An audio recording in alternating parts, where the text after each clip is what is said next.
nosso tema de hoje, neste diálogo no Espaço Democrático, é o trabalho, o mundo do trabalho e a pandemia, agora e no futuro.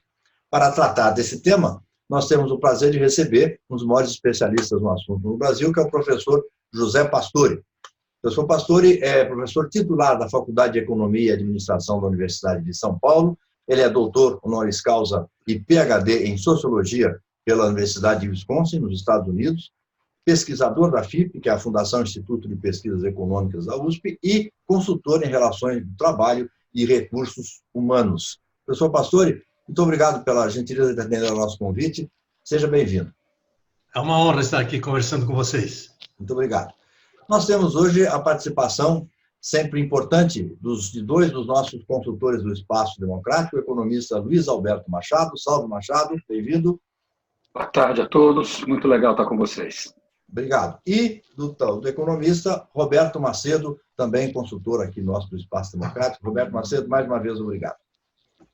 Boa tarde a todos também, e é um prazer aqui enorme estar aqui, não só pela companhia de vocês aí, mas em particular do Zé Pastore, que eu tenho em alta conta há meio século. Obrigado. Bom, como nós todos sabemos, essa pandemia Covid-19 chegou entre nós durante um momento de alto desemprego e agravou ainda mais a situação já existente. Agora, enquanto nós imaginamos quando é que essa tempestade irá passar e quando e como a economia irá se reerguer, nós também temos uma preocupação com outras mudanças que a pandemia já está provocando, especialmente no mundo do trabalho.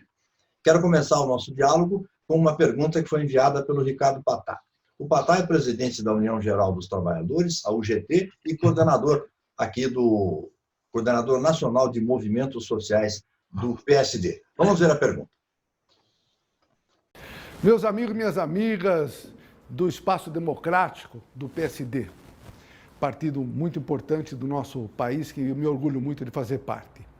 Hoje nós temos um diálogo com um professor que eu reputo de uma qualificação extraordinária, uma qualidade de pensamento muito grande, que é o professor Pastore. E eu gostaria, professor Pastore, já com objetividade, nós estamos vivendo um momento grave, tanto sanitária quanto questão da economia, inclusive até da própria liberdade, que dizem que a nossa Constituição pode sofrer alguma ruptura. Mas a minha pergunta é objetiva. Pós-pandemia, muitas das questões que hoje estamos vivendo, como o home office, a tecnologia que já estava avançada, está potencializada. Como vai ser o trabalho de amanhã? A qualificação é fundamental? O que o movimento sindical e o que os partidos políticos podem fazer para a gente minimizar o drama do futuro que se apresenta? Muito bom, Patá. Tenho um respeito muito grande pela liderança do Patá no mundo sindical. E a pergunta que ele me faz sobre os desdobramentos e o futuro do mundo do trabalho, das relações do trabalho, depois da pandemia, eu vou arriscar aqui uma pergunta um pouco sintética, mas depois podemos conversar melhor se houver oportunidade. Eu penso que o mundo de amanhã não vai ser totalmente diferente do mundo de hoje, mas também não vai ser totalmente igual. Vai ter mudanças. Então, eu acredito que o que vai ocorrer no mundo do trabalho é uma aceleração de coisas que já estão despontando hoje em dia. Como, por exemplo, o caso do home office. O home office já é corriqueiro para muitas empresas nos dias de hoje, mas não era para a grande maioria. Agora, com a pandemia, ele realmente tende a se ampliar muito e depois é provável que ele venha a se implantar de forma permanente em muitas e muitas áreas do campo trabalhista. Uma outra tendência que nós estamos verificando é que hoje já existe um prenúncio de negociações coletivas e assembleias sindicais virtuais. Ou seja, aquilo que sempre se sonhou fazer, ter numa assembleia a maioria dos representados, dos trabalhadores para poder votar, e nunca ocorreu, porque uma categoria grande, vamos supor, de 40, 50 mil trabalhadores, como é que você vai ter aí uma maioria, mesmo que seja maioria simples, para votar num determinado local? E o que é? Vai ser o estádio do Pacaembu, Maracanã? Não é coisa inviável. Mas hoje é plenamente viável. Já está ocorrendo isso. muitas assembleias com categorias enormes, 70, 80 mil empregados, e você tem 70%, 75%, 85% de comparecimento e voto. Acredito que isso vai se expandir bastante. Isso tem muitas implicações para o lado das empresas, que precisam se preparar muito bem, e para o lado dos sindicatos laborais, que também vão viver um novo mundo, um mundo de muita transparência, de muito contato direto e que vai trazer novidades muito interessantes. Uma outra tendência, eu acho o seguinte, o mundo cada vez mais está incorporando tecnologias e as tecnologias estão garantindo mais produtividade na maioria dos setores, na maioria das atividades. Aqui no Brasil não é diferente, mas a produtividade aqui está muito atrasada. Existem vários fatores que travam a produtividade. Por exemplo, a organização das empresas. Uma empresa bem administrada é mais produtiva do que aquela que é mal administrada. A própria incorporação da tecnologia, as empresas mais tecnificadas tendem a ter mais chance. Mas é muito importante também a qualificação do trabalhador. E esse é um problema que é mundial. As tecnologias, elas, de um lado, destroem empregos, do outro lado, criam emprego, mas, na maioria dos casos, transformam os empregos, transformam o trabalho. E, para acompanhar essa transformação, é preciso ter qualificação, é preciso ter educação, para poder ler o manual de instrução, para poder acompanhar as novidades, e de tal forma que, ao acompanhar as modificações, as inovações, o trabalhador se mantém ocupado, se mantém empregado. Isso é muito importante para a produtividade da empresa e também para o emprego do trabalhador. Acho que isso, Patá, é um campo interessantíssimo em que o sindicato brasileiro pode ter uma participação muito maior, porque, como se vê, por exemplo, nos países avançados, quando se vai discutir um currículo de uma escola profissional, o sindicato laboral está lá, representando os trabalhadores, porque ele conhece bem o métier deles e pode dar sugestões muito importantes. Esse é um veio que eu acho que vale a pena pensar e explorar, porque pode ajudar muito a melhorar a produtividade daqui 3, 4, 5 anos, quando essa pandemia for embora. Perfeito. Primeira pergunta pode ser, a segunda pergunta pode ser sua, Machado, por favor. Prazer. Professor, eu quero explorar um pouco mais esse primeiro aspecto da sua resposta para o Patá. Numa recente matéria publicada no New York Times e reproduzida no Estadão, Nicholas Bloom, professor de economia de Stanford, afirmou: não podemos pensar em tempo integral e tempo nenhum. Acredito firmemente que no pós-Covid teremos meio período de escritório. O senhor compartilha desta opinião ou prevê outro tipo de cenário a partir do momento em que a situação for se normalizando? Machado, a pergunta é muito interessante, porque isso também já está ocorrendo, né? Nós já estamos vendo que a incorporação do home office já está tendo impactos muito grandes nos escritórios, né? Muitas empresas estão começando a devolver o escritório para o proprietário, não querem mais ficar com esse escritório, porque eles não precisam de um espaço tão grande, não é? As empresas estão descobrindo que elas economizam muito ao adotar o home office, né? E a economia não é só da empresa, existem outras economias, digamos, as externalidades, que são importantes para a economia como um todo e para a sociedade.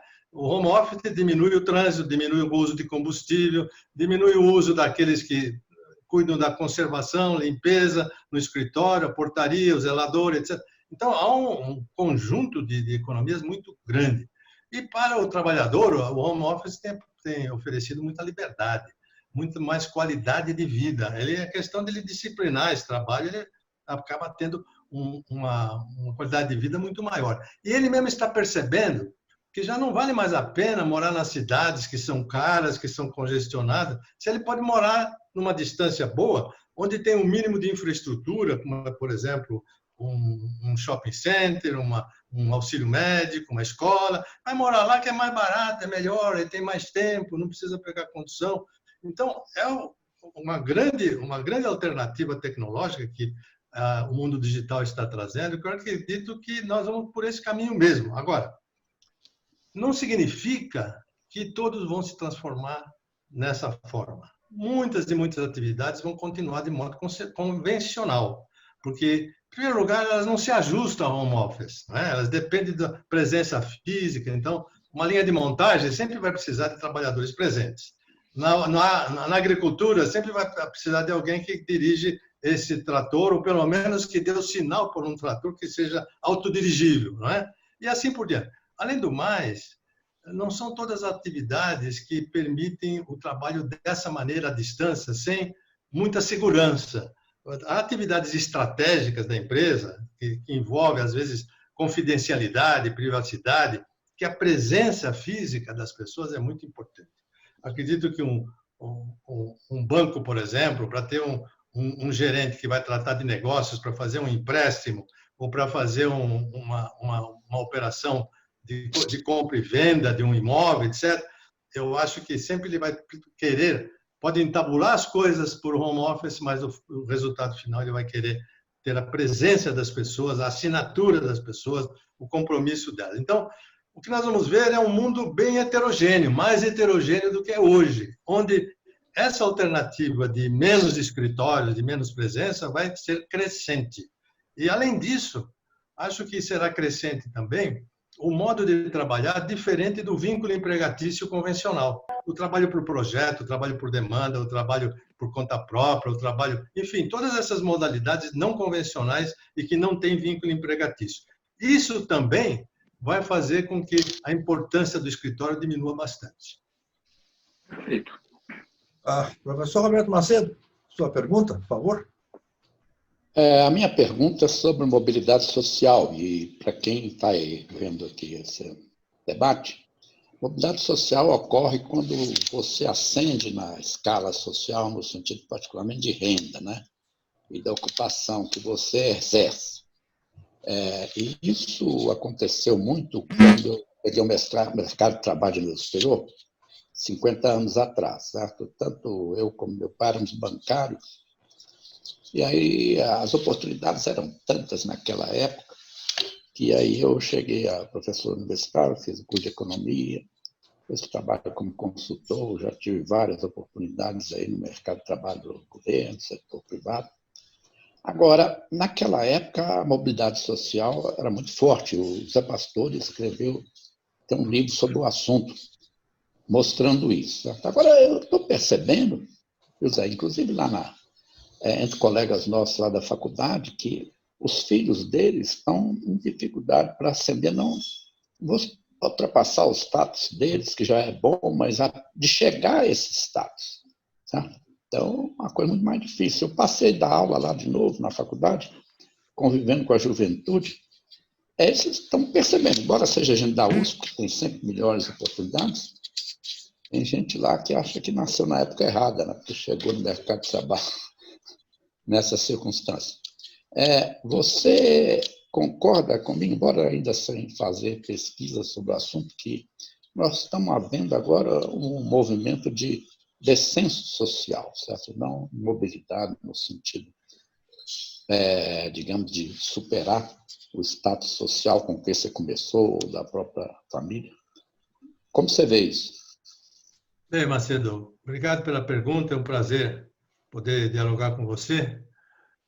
De fato, o Brasil passou por décadas de muita mobilidade social ascendente, porque a mobilidade social pode ser descendente também.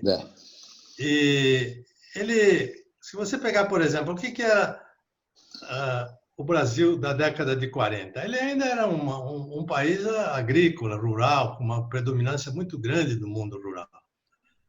E o que foi acontecendo na década de 50 e 60?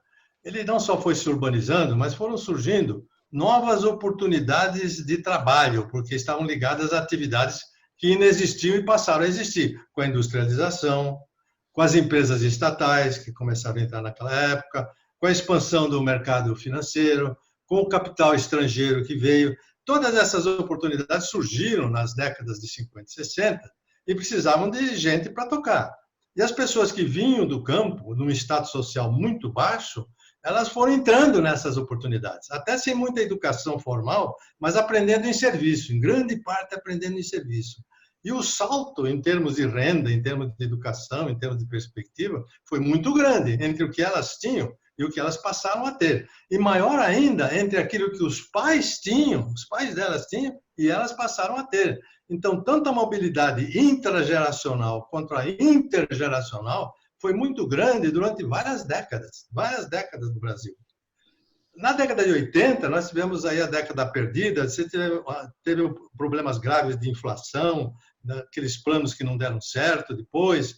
Isso realmente afetou um pouco o surgimento das grandes oportunidades de trabalho e de emprego. Mas a mobilidade continuou. Analisando os dados depois, bem mais tarde, de 1996 já, o primeiro dado que eu analisei era de 1973, o segundo foi em 96.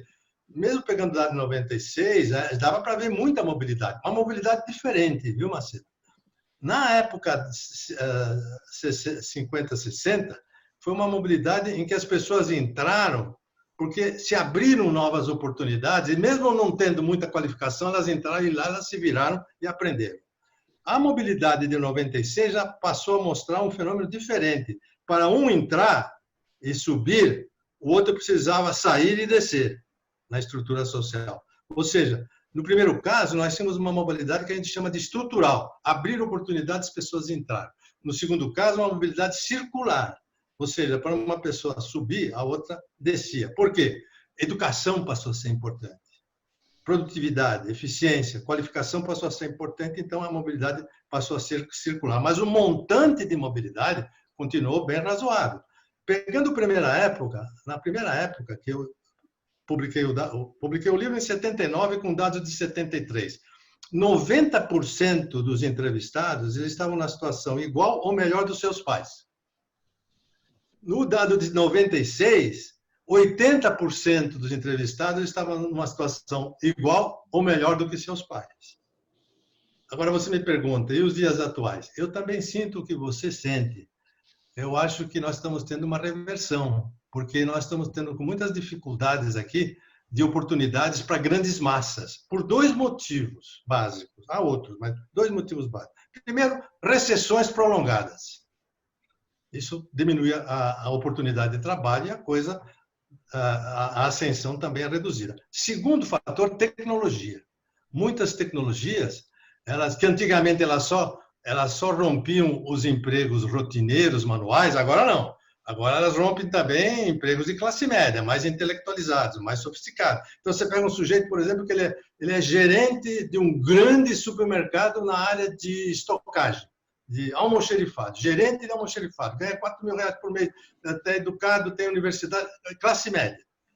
Entra lá um computador e acaba com esse cargo, porque o almoxerifado ele é todo ele controlado pelo caixa.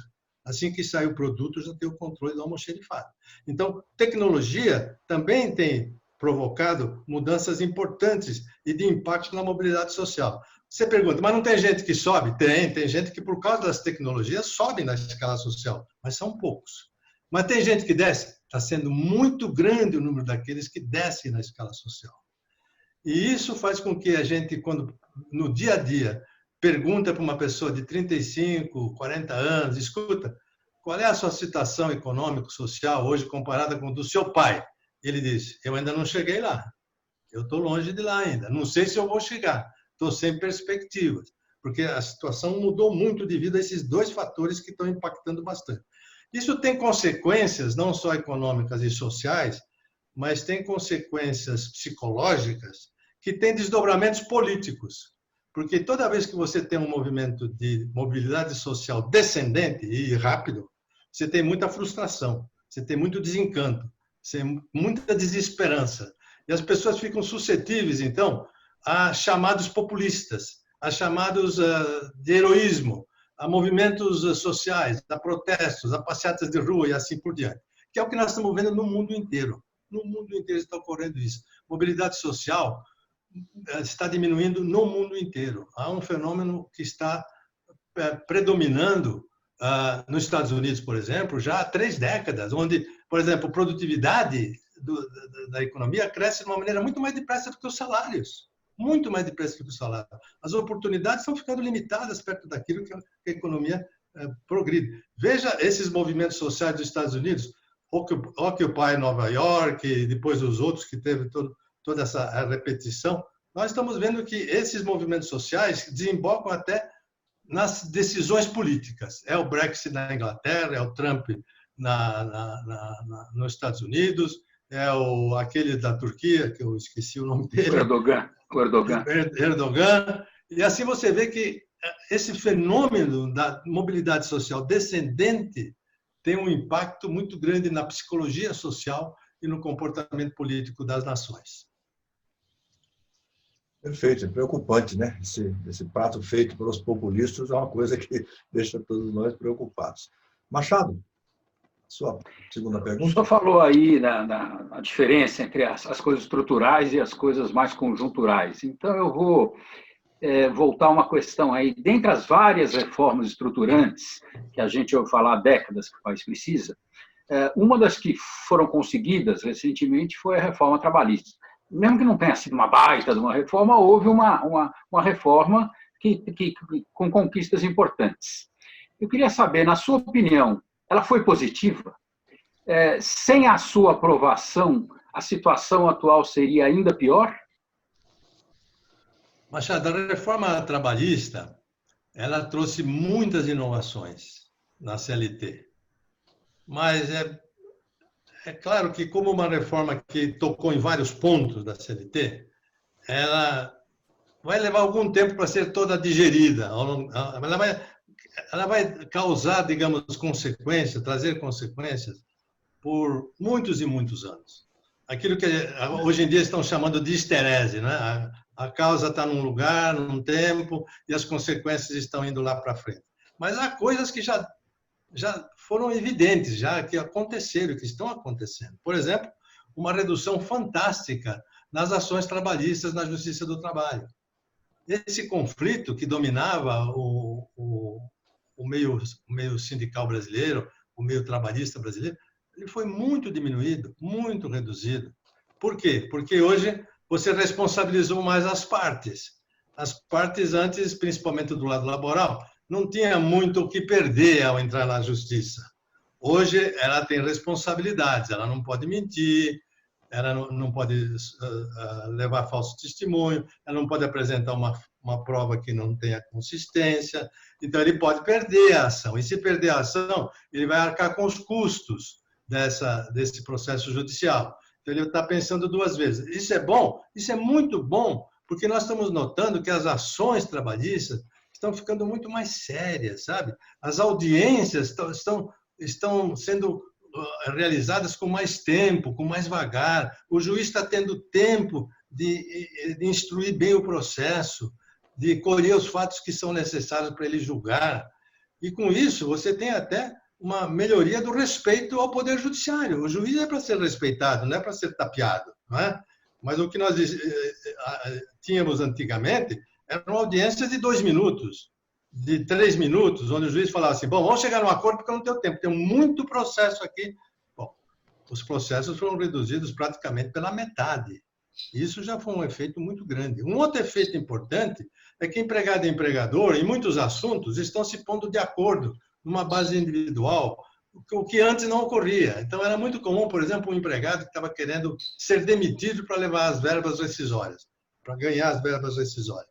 E a empresa não queria demitir porque custava pagar, era muito caro pagar as verbas rescisórias. E ele não produzia bem, a empresa não estava satisfeita, e ele também não. E ficava aquela situação que é péssima para todos e para a produtividade. Hoje, com a reforma trabalhista, ele pode chegar para o empregador e falar, estou querendo sair, vamos fazer um acerto, faz um acerto, recebe metade das verbas rescisórias, resolveu o problema e pronto. Então, são mudanças desse tipo que vão perdurar durante muito tempo. As novas modalidades de contratação, nós estamos vendo agora com a pandemia que as novas modalidades estão sendo virtuosas, estão sendo salvadoras da pátria. É o tempo parcial, é o autônomo, é o intermitente, são as novas modalidades que a reforma trabalhista trouxe como legais, porque antes elas eram ilegais, né? Então, eu estou citando 3 exemplos aqui, mas a gente poderia facilmente chegar em 10 exemplos de coisas que já estão acontecendo, mas muita coisa vai acontecer daqui para frente. O senhor acha que com essas reformas todas, o Brasil pode caminhar para uma alteração nessa cultura de só se pensar no emprego, nessa relação empregatícia toda cheia de burocracias e de verbas rescisórias e tal, caminharemos por uma facilitação do trabalho, porque quanto mais fácil for para contratar, né, para demitir também é mais fácil contratar. E a impressão que eu tenho é que muitos empresários, principalmente das pequenas empresas, eu sei que você tem um certo temor de quando você vai contratar alguém, porque você sabe o custo que pode ter na hora de demitir. Se fosse mais fácil, teríamos mais oportunidades de trabalho em vez de emprego? Como é que o senhor vê essa situação? Rondino, olha, o emprego, esse modo convencional que nós temos o emprego, com vínculo empregatício, assalariado, por prazo indeterminado, com habitualidade, com subordinação, vai durar muito tempo. Vai durar muito tempo. Muitas atividades dependem desse tipo de relação, que é uma relação bastante onerosa para as empresas no Brasil. Os encargos sociais no Brasil, eles pesam 102% sobre o salário. É um dos mais altos do mundo. Nenhum outro país possui um encargo assim tão elevado quanto o do Brasil, 102%. Toda vez que uma empresa contrata um trabalhador por R$1.000, custa para a empresa R$2.020. Mas é exatamente esse assunto que o governo agora está querendo mexer e inovar com a tal desoneração da folha de salário. Então, se você realmente conseguir desonerar uma parte, pelo menos, desses 102%, se você conseguir desonerar, digamos, 40% desses 102%, você vai dar um passo muito grande para chegar nesse ponto que você falou, de ter uma relação de emprego que seja mais leve, que seja mais fácil de contratar e mais fácil de demitir. Porque, realmente, quando você tem essas duas facilidades, a geração de emprego é maior. Os estudos mostram isso aí. Porque se comparar, por exemplo, a França com os Estados Unidos, o problema da França não é de que tem muito desemprego, não é isso aí, é que ela gera pouco emprego. Por que ela gera pouco emprego? Porque uma vez que o empresário contrata alguém, ele sabe que vai custar muito caro para ele se livrar dessa pessoa. Na França, além dos custos, você tem regras que impedem a demissão. O caso da Itália também é assim. Na Itália, o empregador fala, é mais fácil eu me livrar da minha mulher do que me livrar do meu empregado, porque lá é proibitivo você demitir. Não é? Então, qual é o problema da França? Não é que ela demite muito, é que ela emprega pouco. Qual é o problema dos Estados Unidos, que ele está com uma rotatividade grande? É que ele emprega muito e desemprega muito. Emprega muito e desemprega muito. Então, ele gera uma quantidade de emprego muito grande. Né? Agora, o Brasil, com 102%, realmente é muito pesado, especialmente para uma pequena e média empresa. Porque esse 102% é o mínimo. Em cima desse 102%, quando se trata de uma grande empresa, há uma série de outros benefícios que são negociados. Eles não são garantidos por lei, mas são garantidos por negociação, ou por acordo coletivo, ou por convenção coletiva. Então, é um benefício especial de alimentação, é um benefício especial de transporte, é um prêmio, é isso, aquilo. Então, aqui realmente sobe muito o encargo em cima daquele que é empregado, né? Isso conspira contra o emprego, razão pela qual muitos saem do emprego e cai o quê? Cai na informalidade. Cai na informalidade porque nós temos muito poucas regras para proteger aquele que não é empregado. Uma das regras que nós temos para proteger quem não é empregado é o MEI, é o microempreendedor individual. Mas fora o MEI, tem muito pouca regra para proteger o que não é empregado. E esse mundo do não empregado está crescendo muito depressa. Você vê que até os entregadores aí de pizza já fizeram uma paralisação para dizer o seguinte, olha, nós não somos empregados, mas nós somos gente, e nós precisamos de proteções, e eles precisam de proteções. Precisam de proteção de aposentadoria, de saúde, de seguros, etc. Eles precisam dessas proteções. E o Brasil está nesse campo. O Brasil ele tem o MEI. O MEI é uma boa semente. A partir do MEI, nós podemos melhorar e buscar proteções para o não empregado. Qual é a diferença entre a proteção do empregado e a proteção do não empregado? A proteção do empregado, ela está atrelada ao emprego. É o emprego que é protegido. A proteção do não empregado precisa estar atrelada à pessoa. Não é o emprego, porque não tem emprego que está protegido. A pessoa que precisa ser protegida. Então, o empregado, por que ele tem seguro-desemprego? Porque no emprego, ele tem uma legislação que fala, se ele for desempregado, terá seguro-desemprego. Então, quem tem emprego pode ter seguro-desemprego. Agora, Quem não tem emprego e perde a ocupação, não tem seguro-ocupação. E é aqui que nós precisamos melhorar muito a nossa legislação e andar. É um problema mundial esse. Mundialmente estão se discutindo se o Uber é um empregado convencional ou é um autônomo. E há países que empurram ele para o empregado, há países que empurram ele para o autônomo. O fato é que nós temos que encontrar uma solução, porque se você empurrar todos esses que são empregados de plataforma, trabalhadores de plataformas, se você empurrar ele para a CLT, vai custar tão caro que vai quebrar as empresas de plataforma. Elas saem do mercado, saem do business, acaba o business. E se acaba o business, acaba todo o trabalho. É muito pior a solução. Então, o desafio hoje é encontrar proteções, regras que protegem aquele que não é empregado e que será protegido não por CLT, mas por proteções próprias, específicas, que tenham portabilidade, que sejam customizadas, que sejam atreladas às pessoas, de tal maneira que quando a pessoa, por exemplo, deixa de ser conta própria e volta a ser empregado, ela carrega a proteção consigo. Ela deixa de ser empregado, volta a ser conta própria, ela carrega a proteção consigo. Isso é proteção atrelada às pessoas. Esse é o grande desafio que nós vamos ter pela frente nos próximos anos no Congresso Nacional. Essa greve aí foi uma greve histórica dos entregadores. E eu estou notando o seguinte, que os parlamentares já estão todos eles se programando para achar uma fórmula da CLT para aplicar eles, o que não é o desejável, não. Não sendo empregados, eles não estão sindicalizados. Eles podem se unir em cooperativas para fazer essas negociações? Machado, é interessantíssima essa sua pergunta. Eles não são sindicalizados, é verdade, eles não são sindicalizados. Porque o movimento sindical, todo ele baseado no vínculo empregatício, né? Não são sindicalizados. Mas eles têm agido coletivamente, eles têm encontrado maneiras de agir coletivamente e organizadamente. Né? As novas tecnologias do WhatsApp, por exemplo, estão permitindo a eles se organizarem, conversar todo dia. Há 2 anos atrás, nós tivemos uma greve de caminhoneiro que parou o país inteiro e que não tinha um sindicato no meio, não tinha um dirigente sindical, não tinha sindicato nenhum, mas eles conseguiram parar. Nos Estados Unidos, tem havido greves de professores autônomos de escola que são mobilizadas através do WhatsApp. Em vários países, você está vendo que esses não empregados estão se organizando das maneiras mais diversas. Às vezes é associação, às vezes é cooperativa, às vezes é clube, às vezes não é nada. É apenas simpatia que estão atreladas às amizades que se formam pelas novas tecnologias. E esse é o futuro. O futuro vai ser por aí. Não vai ser necessário ter sindicato para poder ter um movimento exitoso, como tem havido em várias áreas. Perfeito. Professor Roberto Macedo, sua pergunta, por favor. Zé Pastore, você falou respondendo a Machado, que a flexibilização já ajudou aí nos ajustes que estão sendo feitos no mercado de trabalho, né? Mas saíram outras coisas aí, como esse abono aí de R$600 por mês, também há mais regras a respeito da flexibilização e tudo. Qual é o seu balanço dessas questões mais recentes, se elas estão sendo eficazes para dar a proteção ao trabalhador?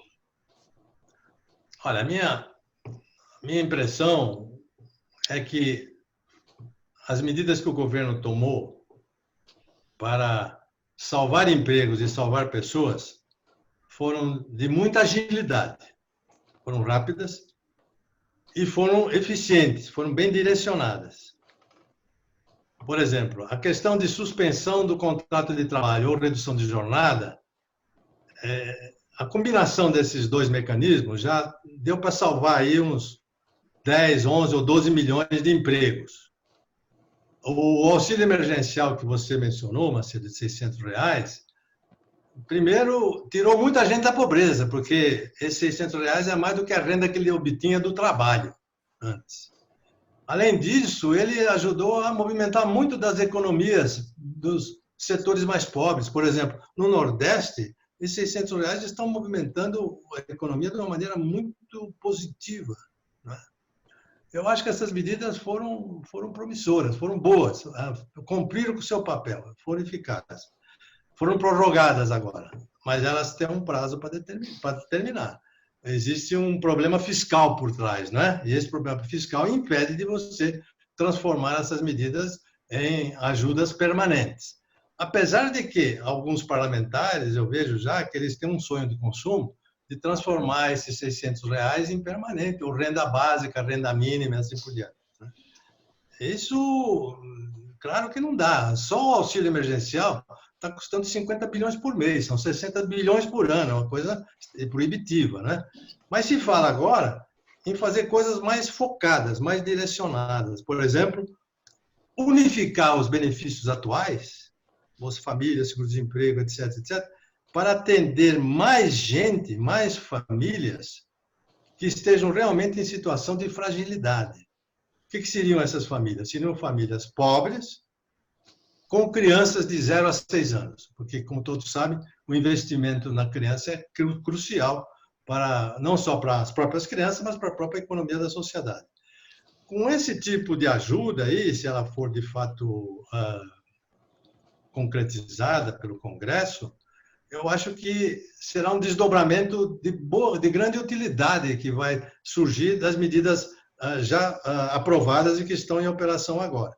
Se o Brasil conseguir fazer um programa para atender as famílias mais pobres, como atende hoje o Bolsa Família e outros programas, com mais amplitude, com um pouco mais de amplitude, é claro que não pode ampliar muito porque não há recursos, não é? Mas se ampliar um pouco mais, por exemplo, hoje gasta-se o quê? Gasta quase 100 bilhões de reais com esses programas sociais. Fazer alguma coisa que gasta 150 bilhões para você garantir mais amplitude e, principalmente, com uma porta de saída para as pessoas saírem do mundo assistencial e ir para o mundo do trabalho, eu acho que é um grande subproduto que vai surgir dessas medidas governamentais que foram aprovadas até aqui. Perfeito. Professor Pastore, como eu imaginava, um programa mais do que interessante, mais do que esclarecedor. Eu queria abrir um espaço para um comentário final seu, que o senhor deseja fazer, e depois a gente poder encerrar. Por favor, a palavra é sua. Bem, eu agradeço bastante a oportunidade de participar aqui, receber perguntas tão interessantes de colegas tão qualificados, como é o caso do Machado e do Macedo. E de você também, Rondino. Você, como jornalista, está fazendo perguntas bastante técnicas, né? Eu me coloco à disposição, quando vocês quiserem conversar mais, porque esses problemas não vão acabar tão cedo. A pandemia vai acabar antes dos problemas trabalhistas. Os problemas trabalhistas vão continuar. É o típico caso de que nós estamos diante de um fato que está sendo determinado pela pandemia, mas uma vez controlada a pandemia, nós vamos ter por mais 1, 2, 3 anos vários problemas no campo do trabalho. Estarei sempre à disposição. Perfeito. Quero agradecer muito mais uma vez, professor, pela sua gentileza de nos atender. Agradecer ao Roberto Macedo, ao Elisalberto Machado, mais uma vez pela participação brilhante. Agradecer especialmente a você que nos acompanha nesse diálogo no Espaço Democrático. Até o próximo. Até lá. Muito obrigado. Obrigado.